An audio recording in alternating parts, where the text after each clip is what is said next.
పెద్దలు పశ్చిమ నియోజకవర్గ అభ్యర్థి కోరుతున్నాను. వేదిక మీదకి రావాల్సిందిగా కోరుతున్నాను. సార్ స్వాగతం, సుస్వాగతం.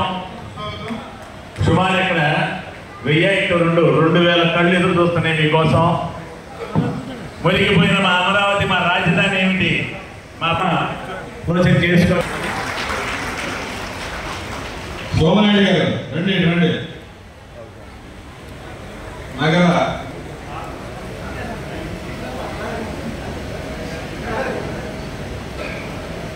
ఎండ సత్యనారాయణ గారు మీ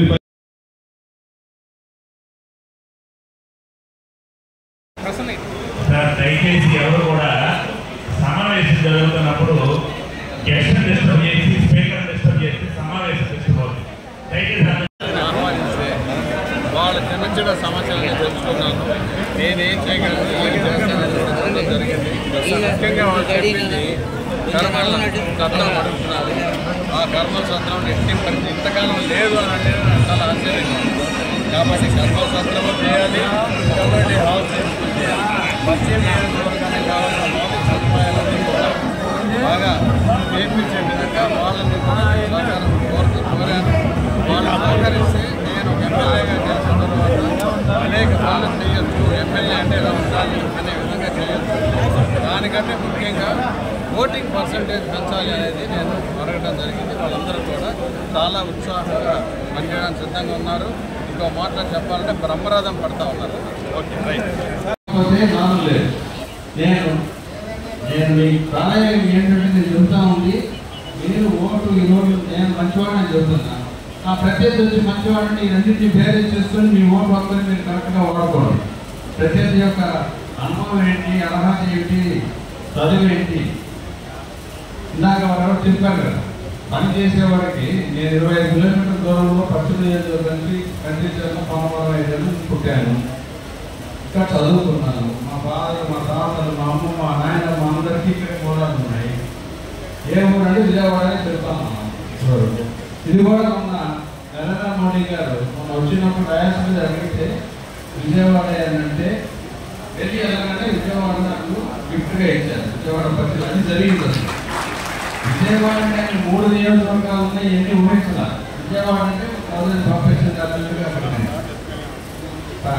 నేను ఎంపీ వెళ్ళాలి ఏంటంటే వాళ్ళు తలుచుకుంటే ఒక 5 నిమిషాలు పని ఎప్పుడైనా వెళ్ళగలను. కానీ ఎమ్మెల్యేగా రావాలని మనం 5 సంవత్సరాలు ఆగాలి. అవన్నీ ఆలోచించి పశ్చిమ నియోజకవర్గానికి బెనిఫిట్ చేయడానికే నన్ను పంపించారు. ఆర్ఎస్లో కష్టపడతానని మాత్రం చెప్పగలను. నాకేంటంటే నాకు ఏ సమస్య వచ్చినా సరే అవుట్ ఆఫ్ ది బాక్స్ నిరంతరం ఆలోచించి ఆ సమస్యని న్యాయపరంగా పూర్తిగా దృష్టి పెట్టి నాకు లాభం అక్కడ ఏ విషయంలో ఇంక్లూడింగ్ వైఫ్ అండ్ హస్బెండ్ సమస్యలు కూడా నేను పూర్తిగా సెపరేట్ చేయడానికి ప్రయత్నం చేస్తాను. ఎందుకంటే ప్రజాస్వామ్యంలో నిలబడాలంటే భిన్నాభిప్రాయాల నుంచి ఏకాభిప్రాయానికి తీసుకురావడమే దాని యొక్క అందం. డైవర్సిటీ నుంచి భిన్నాభిప్రాయాన్ని తీసుకురావడం ఇది బ్యూటీ ఆఫ్ ది డెమోక్రసీ.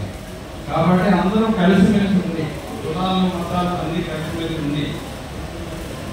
ప్రతి దాంట్లో భారతదేశం, ఈ ప్రపంచం మనకి బోర్డంత ఆపర్చునిటీస్ ఉన్నాయి. టెక్నాలజీతో ఎవరికి కాంపిటీషన్ లేదు, అందరికీ అన్ని చేసుకోవచ్చు. కాబట్టి మీరు 13వ తేదీ మే 13న ఓటు మీరు వేస్తూ 10 మందికి వేసారా వేయలేదా అని తెలుసుకొని మార్నింగ్ 6 గంటలకే మొదలవుతుంది. మీ స్టాఫ్కి అందరినీ కూడా కొంతమంది అక్కడ లైన్ నిలబడి విసుగు తెలిపేవారు ఉంటారంటే.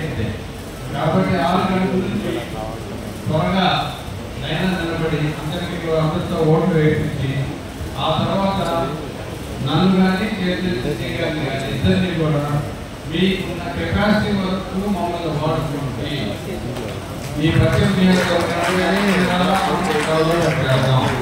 అభివృద్ధికి ఎక్కడ మనమే సాధించుకోవాలి. నేను ఎక్కడున్నా మీకు అందుబాటులో ఉంటా. నాకు కాకుండా ఎందుకు చూశాను పచ్చడి నాకు సైడ్ ఎందుకండి కోరుకుంటా. ఏ విధానికి సంతాలు వసూలు చేయటం, పుట్టినరోజులకి సంతాలు వసూలు చేయటం ఇవి మాత్రం జరగవు. ఎవరైనా సరే ఈ ఎలక్షన్స్ కూడా మనం కూడా చెప్పా